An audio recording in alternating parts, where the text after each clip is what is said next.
Welcome, listeners, to yet another episode of Courage Talks. Special guest today is Hari Krishnan. We go a long way back in the LinkedIn days, but Hari's latest gig was just gave up his privileged job at PropertyGuru, leading real estate company in Singapore. He's keeping his next gig under wraps right now, but I'm sure there's a lot to unwrap and unravel in the discussion. Welcome, Hari. Thanks, Ethan. Thanks for having. So the topic is Courage Talks, and the story behind this is obviously my book Against All Odds, which is my father's biography. And when I was having deep down conversations with my father about his life, I unraveled many instances of courage in his daily life. And I thought that's a mission which I wanted to take forward and try and unravel the courage behind decisions of people. It's not the story or it's not the acts, it's the thinking and the thought process which behind the acts, which is what I'm trying to unravel. So, what does courage mean to you? I guess, the world is unpredictable and your ability to sort of handle it. And I think the ability to sort of stand up in the situation where conditions are uncertain and your ability to handle that with a certain balance, with a certain equanimity, I think that is what I equate to courage. Your ability to be perhaps that calm mind in the face of a storm, whatever Mhm. that storm might be, rather than pretending that there isn't a storm or ignoring it or this thing, but acknowledging that there is a challenge and then dealing with it. I think that's what courage is. Any role models for courage that comes to your mind? For me, role models in my life have always been multifold. I don't have any single person I can think of, but I think there are lots of people I can think of in just everyone from my parents to my wife to colleagues I've worked for, just their ability to handle unpredictable situations. I learn little bits from a lot of people. We know where you are today, but we probably don't know your growing up days. So why don't you just take us down memory lane? How was growing up like? How are you as a child? Tell us about all the naughty stuff that you did, which never emerged so far. No, listen, I had a very happy childhood. I'm an only child. I grew up in Bombay, happy middle class upbringing. I think I was very happy go lucky, daydreamer. Definitely given a lot of freedom to be creative. My mother's a painter, but I think in general, the space I was in, I was given a lot of ability to express myself creatively through, whether it be music or painting and various other things. And for me, it was very much I associate that time in my life as a time where I definitely grew creatively. There were no bounds, there were no limits to what I was allowed to do or not as a child. And yet, I obviously was raised middle class. I say economically there were limits, but I didn't perceive them. That was the magic of that period. I don't feel like I wanted anything more. Even though now in retrospect, when I look at it, clearly, there were people who had more and the people who had less than me. But I had a very, very happy period of my life and it anchored who I became as an adult. This thing came up in the discussion which I had yesterday, where me and you, of course, we're not drastically apart from age-wise perspective, but our parents struggled a lot more and kind of shielded us from a lot of struggles which we might have had to. The next generation obviously is being talked about as the ultra privileged generation, which might never see hardships ever in their lives. Do you think the economic strata of a person can actually impact the level of courage that he or she can administer in his personal life or in his professional life? I think it has an impact on your context. So, what I mean by that is if you are starting from a much lower economic strata or you're struggling, I think your understanding of what success looks like changes. Your time frames, I believe, shorten. You are much more focused on, if it's extreme, obviously you're focused day to day. But even if you're not that extreme, you are focused much more short term in terms of how you define success or progress or dealing with challenges. You're dealing with the immediate challenge at hand. As you go further up the economic strata, you obviously get the luxury to be able to think more long term. So I would say it doesn't change courage, but I think how you measure it and particularly time frames over which you measure success change dramatically. There's a lot spoken about resilience and toughness and needing to go through difficult times. I agree with that, definitely. I think there is no substitute to going through tough times to develop both a sense of self confidence, to understand your own limits, etc. But I have seen courageous people who are wealthy, and I've seen obviously a lot of courageous people who have lacked wealth. But I think it comes down over what time frame they measure their progress or how they deal with challenges. And maybe the upbringing also matters. What kind of character building is happening at home as well? At a formative age, if you think about childhood, children of any age require some level of security and safety. If they're dealing with emotional safety, again, we're talking at an extreme, but if people are dealing with emotional safety or physical safety issues, and again, that's nothing to do with economic safety. I've seen wealthy families where people are dealing with economic and physical safety issues. That's a bigger determinant of courage because if someone is permanently broken at that age, a formative age, let's say 0 to 7 or something like that, the challenges that person has to deal with through their life, I think, are going to be much different from someone who had a childhood like I would say I had a good childhood. It had less to do with economics. It's a good question you asked me, but I've not defined it so much as economic because obviously I don't think I was at either end of the spectrum. I was definitely not wealthy. I was definitely not poor, middle class. So I didn't struggle. And that allowed me to have this sort of balance and sort of develop myself. I had my own challenges later, but they were not an extreme challenge. You had an interesting childhood where your father was an engineer and your mother was more on the creative and the art side. Back in those days, the debate was between engineering and medicine. Hmm. Now it's between STEM and arts. And Hmm. of course, Steve Jobs had that famous quote that we need more arts graduates than science graduates. Hmm. Do you think it's still a big challenge for a student to take arts, or do you think it's like a no brainer from a I career? define arts a little different from the arts that you and I grew up with. The way it's defined in the education system in the 80s and 90s in India. Let's put it that way. Because Yeah. India also has changed a lot. I define arts as liberal arts. When I talk about liberal arts, I'm talking creative thinking, critical thinking, your ability to debate or to interrogate a situation or a problem. That I think trumps science or STEM or anything. And I say this as an engineer, as an MBA. I will say that. I have two children. I have a daughter who's 18, I have a son who's 13. And since they were born, our daughter started her education in India, has continued it in Singapore. She has been part of the IB system, and I didn't do it as a stamp. I did it, frankly, to build this liberal arts mentality. So the conversations we have at the dinner table as a family, I can see the way they're able to interrogate situations or problems, things they see on the news or things that are happening in school or things they hear my wife and me or my mother and me talk about at the table. They have the courage to actually participate in conversations. They aren't silent and sitting on the side where I say a lot of children, our generation, Hetal, we sort of wait our turn. I think the world they're growing up in, that is not something I would want for my children. I want them to be respectful, but Hmm. absolutely to engage in a conversation and to engage with intelligence and engage with curiosity. And I think that element of liberal arts is more important than just pure STEM education. I've believed this for a long time. And I think in a world of generative AI, there's absolutely no doubt in my mind that your Hmm. ability to answer the question, should we do it, is more important than can we do it. Technology Yeah. and economics has made it such that pretty much anything can be done. It's Hmm. much more interesting and I'd say difficult to answer the question, should you do it? Is it right for society? Is it right for the community? Is it right ethically or morally rather than legally or technologically? That's the big change since you and I went through schooling to this Yeah. next generation who are sort of growing up.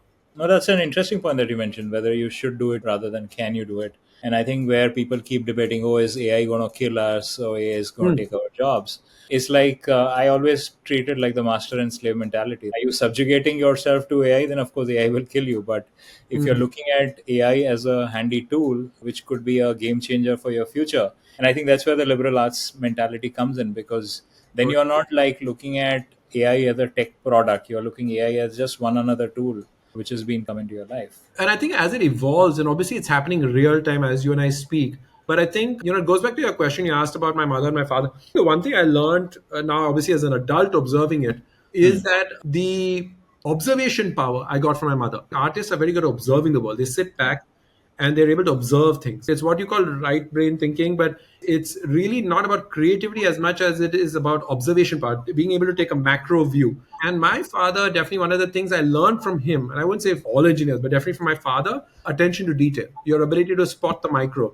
Going back to our conversation on generative AI, for us as members of the global population, as citizens of the world, if you like, our ability to maintain both those views concurrently, and it's hard, it's a cognitive load, but if you're able to take both, step back and take a 30,000-foot view, an observation power like an artist, Yeah. and yet have that attention to detail like an engineer, Hmm. those people who are able to balance that are going to come out as winners in this future world.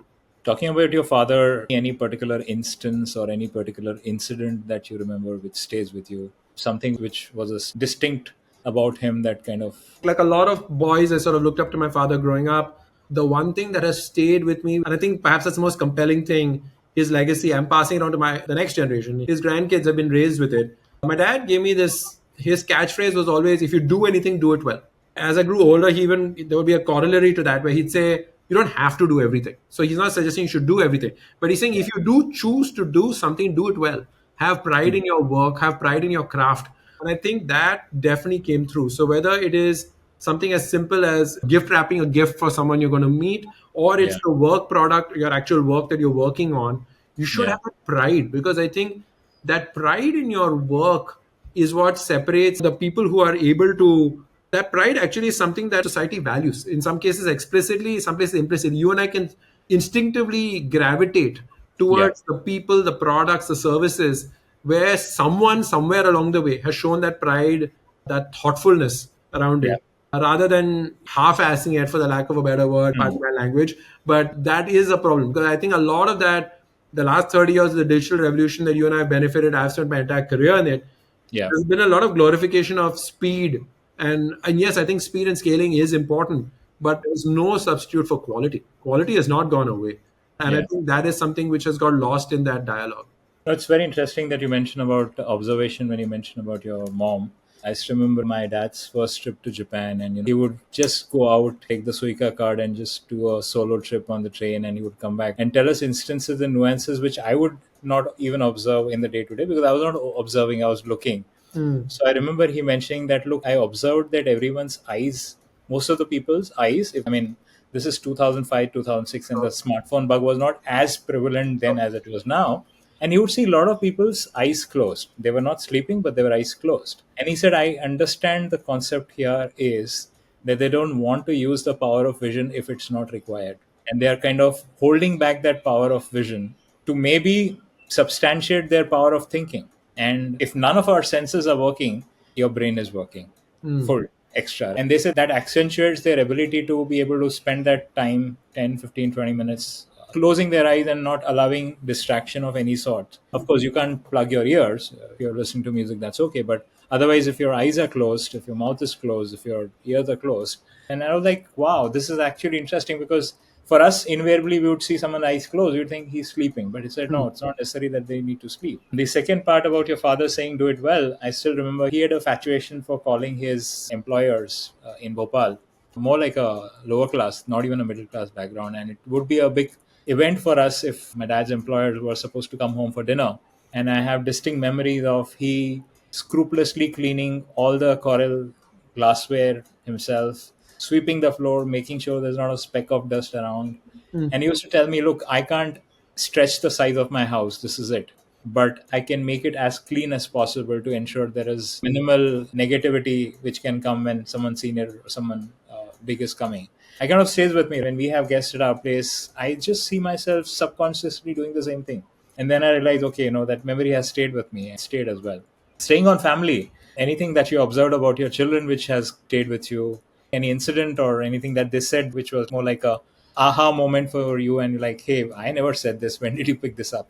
With my kids, I think what's been interesting, to the point you made earlier, I really see their generation. And keep in mind, I have an 18 and 13-year-old, so that's the generation Yeah. I'm talking about. They really bring together some very interesting perspectives. They care a lot about values, they care a lot about ethics, but they are growing up in a finite world, which you and I didn't grow up in. They understand resources are limited. They believe in climate change. They believe in limited resources. They are growing up seeing people a few years older than them struggle in the job market. And India is a fantastic job market, but frankly, the outside world, that's not the truth. It's a Yeah. tough job market. It's been a tough job market. It's going to be a tough job market for a while. So they bring together this values and economics mentality. So I'd say the economics is something we definitely grew up with. And in many ways, millennials are sort of the sweeping generalization for that generation that came right after us, was they care only about values. But this Gen Z, Gen Alpha, whatever you may call it, I hesitate to give generational monikers, but definitely for my kids, I'll say, I see them marry both. And I think that makes them more powerful than both the generation that came before them. And I don't Hmm. just say that as a father. And I see it not just with them, I see it with their friends. They are Yeah. willing to ask you, what is something cost? They do care about the economics of something. They don't want to be spoiled at any cost. And equally, they're not just willing to go for a deal. If they think a company is against certain values or exhibiting bad behaviors, they don't want to do that. I feel very proud of that. I think for me and my wife, the conversation is very much from an early age with our kids has been around values. Because the one thing I've told our kids, and hopefully they'll say this on a podcast or whatever interview 30, 40 years from now, who knows, that what did you learn from your father? I think what I try to teach them is values. I said, money comes and goes, many things come and go, but your values stay with you. And you really need to be, and your values are tested in tough times, not in good times. In good times, anyone can have good values. But in Yeah. tough times, how you treat other people, how you treat yourself, even, frankly, matters. And I think the kids have surprised me because while I've said all this, to see them exhibit this in their early teens is very inspiring. It Mm. definitely challenges me as a father to sort of keep my game up and understand what my role is. I see my role more as a guide rather than your typical Indian dad who's sort of the dictator slash headmaster slash whatever else. You've been, you've been away from India for a very long time. Dads in India are no longer like their master. Well, I think they're being schooled by their kids, my friend. I don't think they're making that choice. That choice is being made for them. So how about that? I'd like to say that to my counterpart dads in India. So the choice is not yours. You can try. You don't have it. No, that was obviously on a funny, funnier side for sure. I can't leave out the most important family member of yours. Right from LinkedIn days, I know that you used to acknowledge that Maya worked a lot harder than you. What Yes. is it that you learned from her? I think And with you're her, on record. no, I think with my wife, I think the interesting thing is we met each other in our late teens. So we've grown up together. We've experienced our 20s, 30s, now most of our 40s together. Very, very different life stages. Not being married, living in different countries, including moving back to India, having kids, etc. What I've learned from her is really this ability to her unique skill more than actually working hard. Yes, she continues to work harder than me, no question. But I think her ability to connect dots, she's actually very, very good at connecting dots and seeing what they today call the art of the possible. I'd say that's Hmm. Maya's special skill. That's why she now sits on a number of boards. She's a very successful investor because she's Yeah. able to actually see what happens if I bring A, B, and C together. She's not looking at some of the parts, but rather the multiplicative effort. They multiply. Bringing Hari and Hetal together, ideally, is not just that you plus me, but you plus me together in a particular context could be so much more than any one of us individually. She's very good at doing that, at connecting those dots. So I think I definitely learned that from her. Very interesting. Yahoo, LinkedIn, Property Guru. Could you call out standout memories or standout learnings or standout incidents? I would love incidents if there are. Which kind of stayed with you the longest? I think from I'd say LinkedIn and Property Guru have taught me the most. I think I Hmm. spent almost 7 years with LinkedIn. I spent 10 years with Property Guru. So the last 17 years, those two Yeah. companies, which are my two longest stints in my career. But Hmm. I'd say with LinkedIn, one incident that comes to me early on, we were Hmm. building the business in India, and we had a lot of autonomy. LinkedIn tried to bring together the best of Google and Yahoo. So you had a lot of good centralized capability, but a lot of which is the way Google built a lot of its strengths in its early days. And a lot of Yeah. Yahoo's strengths were decentralization. And LinkedIn did allow a lot of autonomy to its Hmm. regions. I would say in India, we had a lot of autonomy to do things. We innovated on business models, as you and I know. We worked on a Yeah. few things together. But I think one of the moments that come to mind was we were dealing with names and mapping them to genders. So in India, obviously, that's completely appropriate to know what is Hari a male or a female or whatever. Obviously, I'm talking about 2009, 2010s. I remember this project, Hari. Yeah. And I think versus in the US, obviously, gender, except Yeah. even back then, asking someone for their gender was not acceptable. We were able to actually work very quickly with an intern in Bombay to actually just map all names in India to gender, such that whether they be recruiters or marketers or whatever, if they did have certain requirements for a particular gender or not. Now, obviously, you want to be careful in recruitment. You don't want, particularly women have been disadvantaged, so you got to be careful about that. But Yeah. particularly when it comes to marketing, there is a big difference in targeting men and women. For example, jewelry brands were targeting women around Yeah. Diwali Hmm. and they were hitting male profiles, and that's a huge violation. That Yeah. doesn't make sense. It upsets everyone. What I liked about that was LinkedIn gave us the space to actually innovate and build a solution out of India, which was right for India without violating certain principles they held sacrosanct. And it allowed us to do a quick project with an intern over there, send it back to our crack data science team in Mountain View, California. They Yeah. ingested all that data, and suddenly the LinkedIn members in India got a phenomenal experience. I like that mixture of quality with autonomy and scrappiness. I really like that. With Property Guru, I think the incident that really comes to mind was COVID. Actually, I think COVID was a real test of our values. We went into it. I made a call very early on that we would have no job cuts, no salary cuts early in 2020. And I went to our board and we had large private equity investors. And the conventional thinking at the time, digital companies across the world, including in India, were cutting jobs left, right, and center. And our board quite rightly said, but Hari, how does this work? Everyone cuts jobs. You have a P&L to maintain. You're a high growth company that's basically being brought to a grinding halt. How are you going to manage this? And I Hmm. essentially gave this speech around values and how values are tested in bad times. And to the entire credit of the board, our company cut no jobs and made no salary cuts, even. There were no salary raises, there were no increments, of course, but we suspended performance management. because we said you can't manage someone's performance when they're stressed by this. And I'm talking about the early days. I mean, Yeah. Singapore, Southeast Asia got it perhaps a year before India. So we were looking at it early in 2020.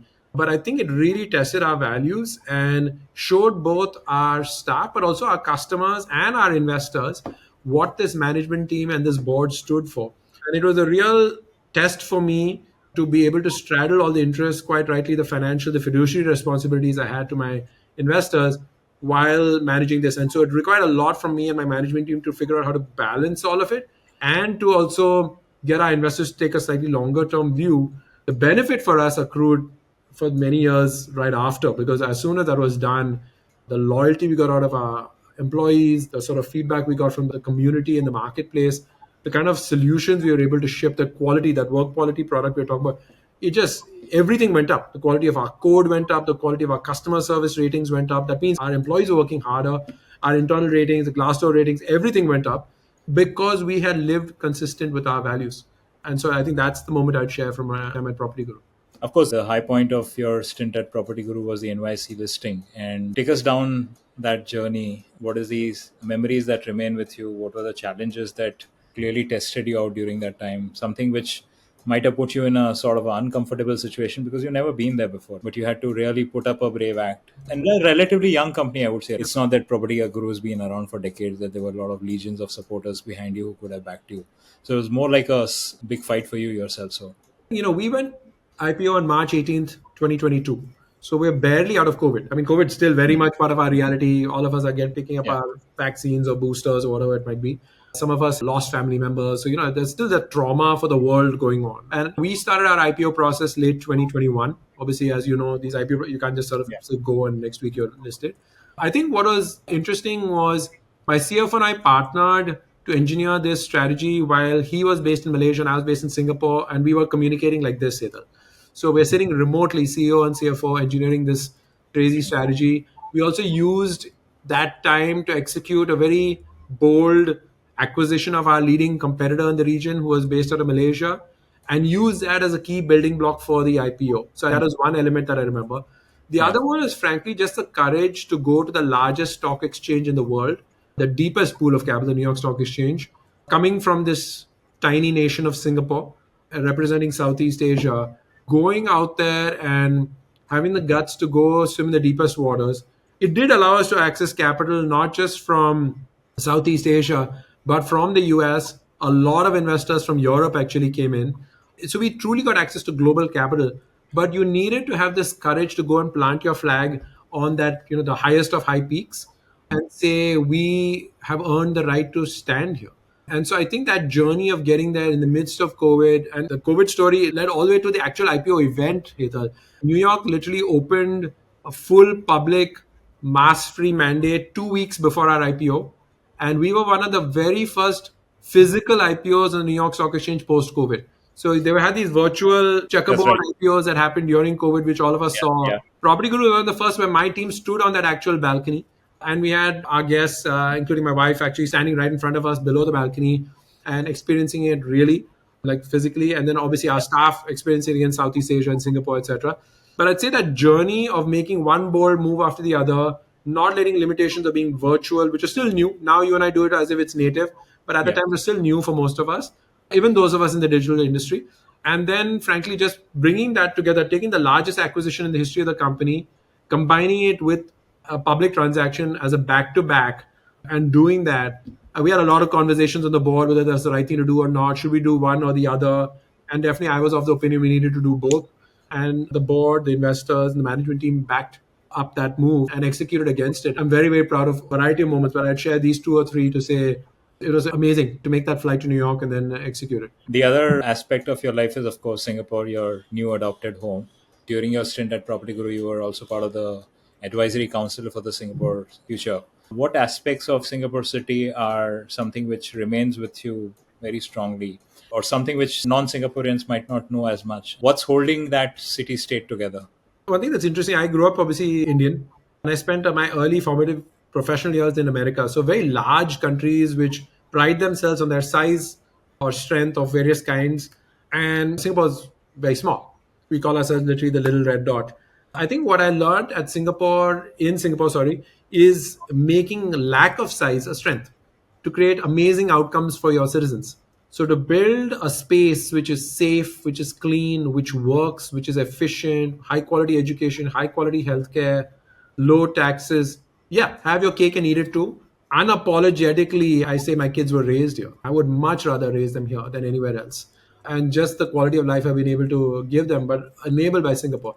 What it gave me a view on was how a long term a view the country and its sort of the government takes Hmm. towards the country. And so Singapore is aging, unlike India, which is a younger population. Singapore is growing older, faster. But the way in which they bring together the public sector and the private sector folks to ideate or to ensure you're thinking about everything from affordability to, like I said, aging population, desire for more greening, more pedestrian friendly cities. These are things that the Singaporeans are talking about, but also the people in governance are talking about. So, one of the ideas, for example, that I was part of thinking through was this concept of a 15-minute city. It came out of Paris originally, but the Hmm. concept is anything you need should be a 15-minute walk from your Wow. home. Walk. Okay. Okay. And so, what will it take to get education, healthcare, entertainment, retail, you name it, 15 minutes from your home? What will it take for that to happen? What's the level of planning that's required to make that happen? And sort of participating in that, thinking it through. How do we think about greenification of Singapore, which is already pretty green? We have national parks in a country that's so small. I think is as an individual, it tells you know sometimes you think, okay, how can I alone make any difference, or what difference does one person make? Well, a country of less than 6 million on the island thinks it can make a global difference. I think every individual should get inspired by that to think about, yeah, I can make a difference. I definitely learned a lot thinking about the needs of your citizens and making it happen. But I tell you, Hetal, the magic is the very best, most educated young Singaporeans, many of them end up working for the government. And that's the difference from most other countries. You go talk to the government here in Singapore, you're dealing with very intelligent, highly educated people who Right. understand what they're doing. And it makes it easy for us in the private sector to actually partner with them, but also helps you understand how they're able to think multi generationally when it comes to building a country, building a nation. I know you already had a TED talk, but if you get invited for a TED talk, what would it be about and what's the title you have in mind? I think for me, very much going forward, it is access to affordable healthcare. I think it's a global problem, whether you're in India or Singapore, the US, the Nordics, you name it. Going back to our conversation on strata of society, doesn't matter if you're rich or poor, access to healthcare, understanding what are in your best interests, using tech terminology, what is your next best action for you as an individual, for you as a family member, as a caregiver potentially, is still elusive. We live in a world where we have made so much progress in the last 30 years when it comes to agency and empowerment, how we spend our time and our money when it comes to finances, entertainment, travel, you name it. We have a lot more than 30 years ago. When it comes to Hmm. healthcare, the research has made tremendous progress, no question. But when it comes to at the consumer level, us understanding our bodies, I'd say it's made a lot of progress. God knows you're an inspiration to many of us doing your marathons and triathlons, etc. But the reality is command of our health data and taking it forward, there is still progress to be made. So I think understanding this, and again, as a technologist and as an entrepreneur, that's definitely where sort of my mind goes to. It's a meaningful problem. It does vary country to country, but some of the things are universal and global. I think having command of that health data, having consumers have control of their own health data and their own health outcomes is very important. You, of course, been mentoring a lot of early stage startups as well. And while you yourself are fairly young, but I'm sure you'd be seeing distinct traits among the young entrepreneurs today. Anything which stays with you as something remarkable, any particular startup or any founder that has kind of impressed you by his style or by his decision making or the idea that they've come up with, something which you said, oh, wow, I didn't think of that. As an entrepreneur, I'd say why entrepreneurship is so addictive for those of us who choose this line of work is entrepreneurship actually teaches you about yourself. It is the true school of life. It teaches you your values, your limits, etc. So as a seasoned entrepreneur, that's definitely been my journey. I've learned my limits. I've taken a lot of knocks along the way. I've had, fortunately, some element of success as well. When I look at young entrepreneurs, I'd say first and foremost, what I see among successful young entrepreneurs and the ones that inspire me are the ones that back themselves. I'd say an entrepreneur is the only person who can see that end vision. They are the only ones who believe in it. And I think that ability to back themselves and build is what separates an entrepreneur from others. When I come back to entrepreneurs and the idea, I've shared this a few times inside Property Guru, the idea which I love the most is actually Shazam. And I Yeah. think for me, solutions that take that complexity and don't make it their customer's problem. I Hmm. love that stuff. As a technologist, that is the sort of the holy grail. There are a few other examples, but I think that one is the most elegant Hmm. delivery of that solving the problem statement. Any instance that you recollect where your physical courage was really tested out, where you really felt you were exhausted? It could have been a marathon, but it need not be. Sometimes, even in your regular life, you might get stressed out physically as well. Any instance that you recollect where you really felt that you were not physically fit enough to be able to do that task that you took on yourself? I wasn't a good swimmer. Living in California at that time, I've always liked wildlife, nature conservation, and I liked sharks. And so I wanted to shark dive. I lived in the San Francisco Bay Area. At the time, one of the best places to do shark dives is the great whites, but also other forms of sharks. And obviously, you need to get certified before you can jump in a cage. And so, as someone who was not a good swimmer, I went to get scuba certified in some of the coldest, bleakest waters in the world, in the Monterey Bay, which is visibility of 10 feet. It's terrible. I would never do it again, knowing what I know now. But I think when I was getting scuba certified, there was this point where I cramped up because obviously I was not a good swimmer, so you're not that efficient in the use of your muscles. Obviously, there's temperature and all that stuff, but separate from that, I'm not using my body well. And at the time, because I'm not fully comfortable, I'm not using my breathing well, and breath work is very, very important when it comes to diving. And so my leg cramped. And so it was my last qualification dive. And the dive instructor could see I was hurting. I was in a lot of pain, tremendous physical pain.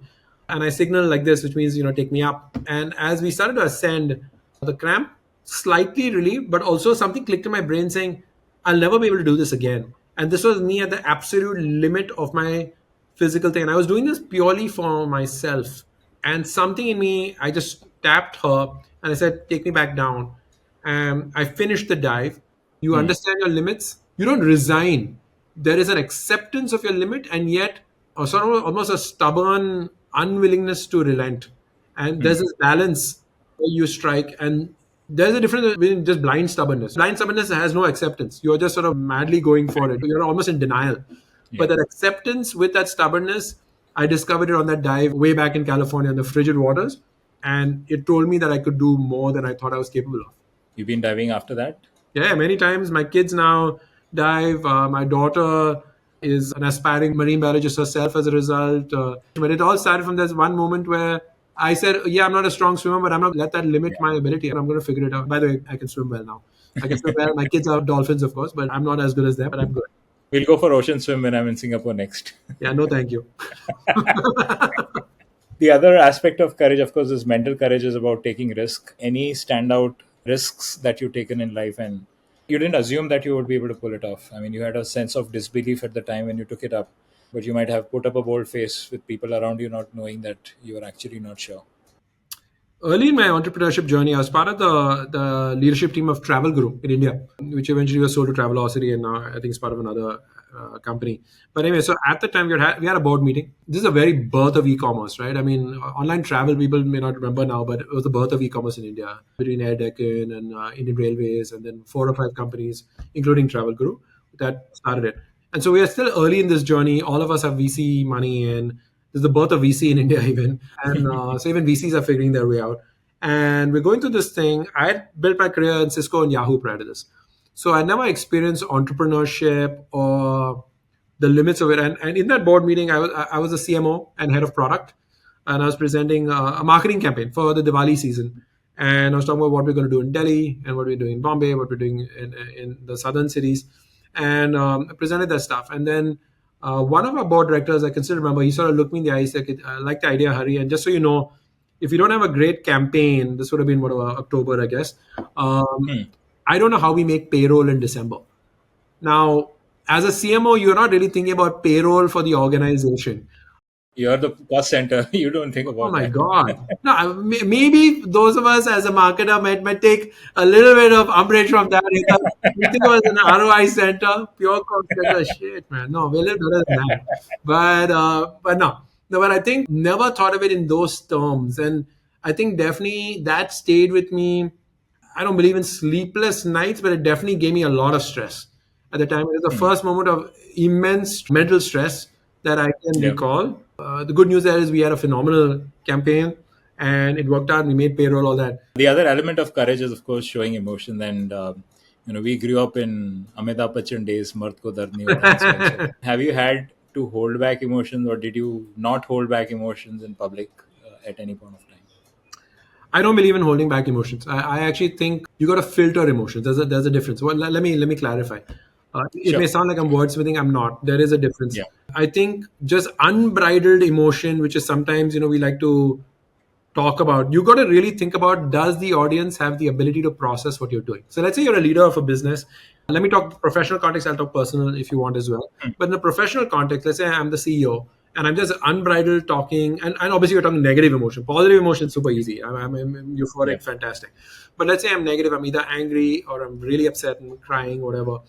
You have to really think about: does the audience have anything? You got to ask yourself the so what.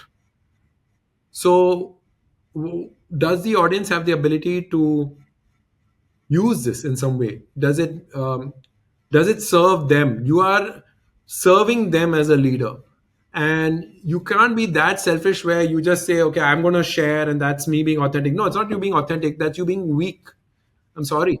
Your ability to you can't handle yourself is not strength. Equally, Yeah. I don't think there's any place in today's day and age, to your point, in the stiff upper lip and just sort of, again, gender stereotype, but manning up.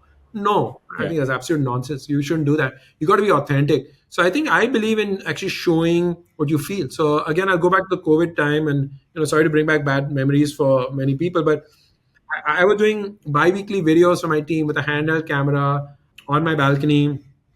Sometimes my hair wasn't gelled, I wasn't shaved. I was sharing raw emotion. I didn't actually have business strategy, but I was sharing. I was just checking in with them. Obviously, it's unidirectional. It's almost like television. Yeah. There's a little bit of we are a Microsoft team, so they could give input, of course, and many of Yeah. them did engage. But I know a lot more actually just consumed it. They didn't actually come back to me. Now, after the fact, many months and years later, as I traveled to the different markets and met many of my colleagues, they definitely shared how much it meant to them. It falls on us as leaders to be able to process it and know where that line is, where you are not filtering it to a place where it's too distilled, but equally filtering it enough where it actually becomes useful to the user. And the user in this case is your employee or your colleague or whatever it might be, the recipient of this information. I think I should write it down there somewhere. Extreme transparency is like crude oil; it's no use to anyone. I actually believe that. I hate it when fellow CEOs will tell me stuff and be like, "I'm just being fully transparent." I'm like, yeah, well, how much I can do with that? Thank you. The other aspect which remains true I mean, which remains in my memory based on my working days with you, was making people comfortable around you, right? I mean, I know you were dealing with people almost half your age, even at those days in LinkedIn. Were you able to Were you always like this, or was it some people in your previous jobs or in your previous work history who passed on that trait to you, and then you said, yeah, this is how I would be if I become a boss or become a manager? And I'm sure this is kind of an underlying platform which allows that emotions to come out in a more of a mature way, because if you display that sense of maturity, like you mentioned in those video calls during COVID, that look, I'm as human and as worried or tense like you, but if I'm trying to bring up this face in front of you, I'm also welcoming you to come and reciprocate in the same way, right? So is that trait which was always there with you, or is there a boss or a manager which kind of made you orient yourself in that direction? So it's both, and let me explain. I think from an early age, I was always told by my family, my parents, my grandparents, etc., but also cousins, friends, that I was known for kindness and warmth. People describe me, Hmm. they say, okay, he's a kind guy, he's a warm guy, he's that kind of thing. And so I would say it is authentically my trait.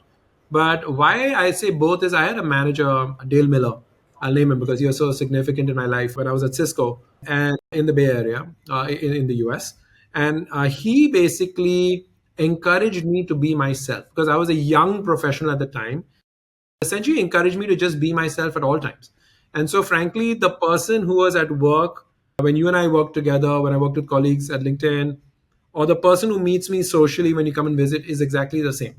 It is the lowest cognitive load I have. It takes very little effort because I don't need to switch on, switch off. I'm not context switching my personality. I obviously apply certain elements of thought into it, but I think actual personality and being available and accessible is how I am with my family and my friends.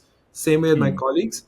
It is authentically mine, but it was encouraged in me early in my professional career by a really good boss who I think was formative in guiding me on how to be a leader. I was just being promoted to being a team lead. I wasn't managing people, but I was leading. I was quite young at the time, early mid 20s, and he was already encouraging me to just be myself. When I was frankly still quite crude and unrefined in my communication, he was still saying that's all right. I mean, still be yourself, and then through feedback you obviously pick up the refinements. The other element which comes to mind is work life balance, right? And a lot of people struggle with that, pretending to work, actually working and slogging and missing out on those critical moments at home. Was that ever a challenge for you, or did you have those moments where you kind of took those strong decisions and said, hey, this is not working out?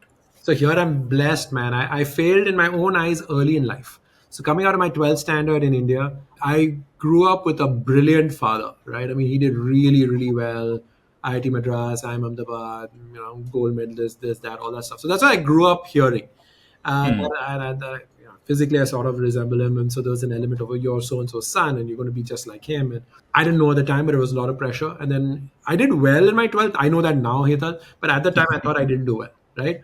And I had followed the prescribed path. I did all my studies and I did everything, absolutely the way you're supposed to. No Acha, work life balance at all, like a good Indian boy in the 12th standard. It didn't work out for me. So in my engineering itself, my wife was that's where we met, and she'd talk about the fact that I would go to sleep by 10 or 11 p.m. on exam nights, and she'd be like, "How the hell are you done with stuff?" I'm like, "I wasn't done with stuff. I got really good at prioritization, wow. and I understood that actually doing all that work doesn't work anyway. So Yeah. I wasn't giving up. Again, it's that acceptance thing, knowing your strengths and your limitations and figuring it out. And so Hmm. early in my career itself, even in the valley, I was incredibly productive during the working hours. I don't believe in long chai breaks. I have no problem. You can go do you do what's right for you, but I will not be taking long chai breaks. I will be extremely productive. There's no lunchtime lull. I can produce all the way through. I would accept that. I was younger me, and I would find a different way to communicate that. But the essence of that, I'd agree with. I think it's absolute nonsense when people come out 6:30 and say half day. They need to examine their priorities. That's where I phrase it now. Uh, but that failure when I was in my mind, when I was 17, 18 years old, actually has served me really well. So I feel pretty blessed that I didn't get everything go my way early, and I made a lot of mistakes early on, and I had a lot of failures in my mind early in my career, a lot of setbacks that actually built a lot of durability, a lot of resilience, which has turned out to be a strength, which has served me well. Well, it's interesting that you mentioned that and didn't reflect. I didn't reflect on it that way because I mean, me and my sister, we had our dad around all the time. I mean, we was lucky to be in a comfortable job in Bhopal where he didn't have to like stay overnight. I mean, except for those long travels, I think, he would be back home by 5:36, 6 in the evening and would spend time with us. I have never had to really deprive myself from my daughter during her growing up days.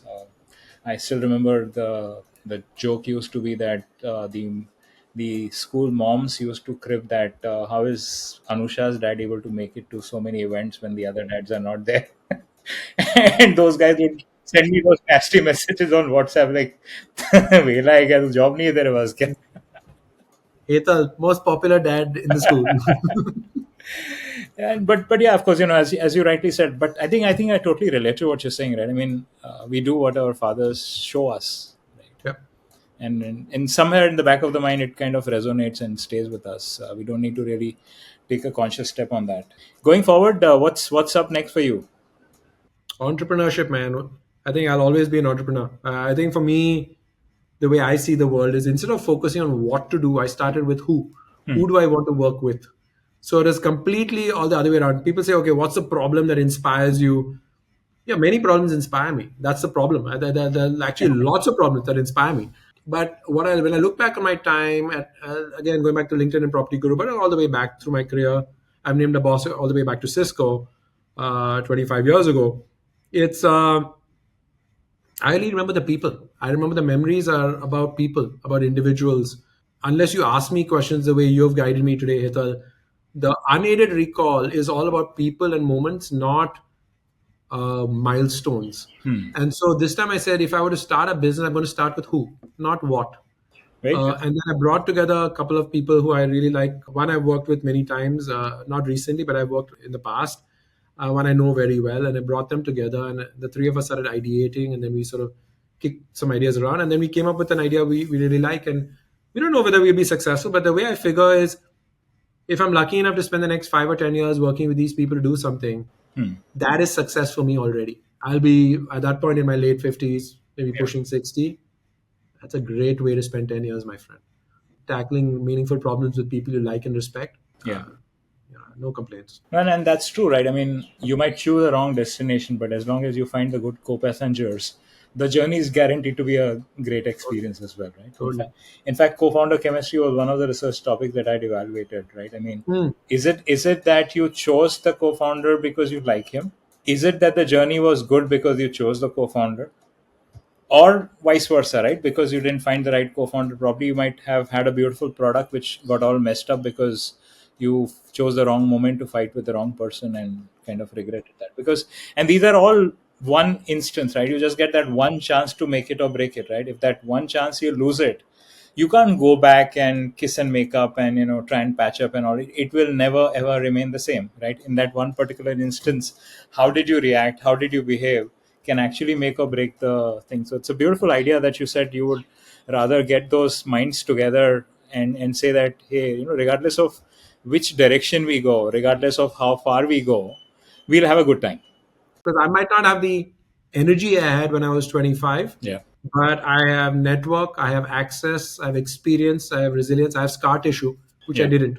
And all of that counts, frankly, for a lot more in entrepreneurship than just energy. Energy is very important, don't get me wrong.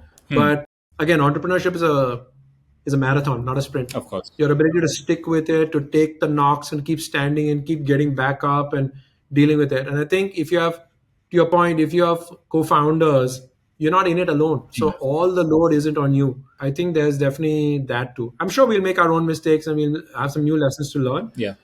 But at least I'll be doing it with people I trust and like. Yeah. Yeah. That's true. That makes sense. Ready for a quick rapid fire? Let's do it. Your favorite movie of all times, which comes to your mind? Godfather. Favorite book? That's a harder one. Lord of the Rings. Interesting. Which is a travel destination which you have always been wanting to but not had a chance to go? Africa. Any OTT or web series that you which you watched recently and stays with you? Jeez, it's not rapid fire, is it? I watched so many, but it sort of tells you that nothing stayed with me. So maybe the answer is none. I watch OTT every day and nothing has stayed with me. Check out Mad Unicorn on Netflix. It's about this God. partially influenced on a true story of a Thai entrepreneur on a delivery business, and it is quite a story. Quite a story. I mean, it almost looked like a Bollywood masala, but it's the fact that it's true, based on true story. It kind of really inspires you and kind of gives you the kick. That's something very interesting. Instead of OTT, I would say podcast, Foundering from Bloomberg. It talks about different seasons, talk about different founder moments. Many of them are failures, Yeah, but also lots to learn. of course. Of OpenAI, course. I always really believe work that with it. failures are more learning than successes can Yeah. ever do, right?